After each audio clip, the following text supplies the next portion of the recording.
ઘોઘા મોરા વિસ્તારમાં રહેતા એક યુવકે પોતાના જ ઘરે ગળે ફાંસો ખાઈ જીવન ટૂંકાવ્યું. આજરોજ તારીખ 3/1/2026ને શનિવારે બપોરે 3 કલાકે ઘોઘા મોરા વિસ્તારમાં રહેતા એક 40 વર્ષીય પરિણીત યુવકે ગળે ફાંસો ખાઈ જીવન ટૂંકાવ્યું.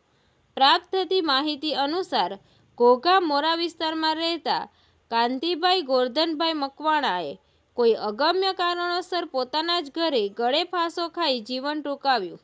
આ બનાવને લઈ તાત્કાલિક Ghogha police Ghogha CHC hospital ખાતે પહોંચી હતી. તેમજ આ બનાવને લઈ સમગ્ર ઘોઘા પંથકમાં શોકનો માહોલ છવાઈ ગયો હતો. આ બનાવની જાણ થતાં જ મોટી સંખ્યામાં લોકો હોસ્પિટલ ખાતે એકત્રિત થઈ ગયા હતા. તંત્રી મહેબૂબ રફાઈ સાથે news reader Sneha Patel, Tapasvi Gujarat news, Ghogha.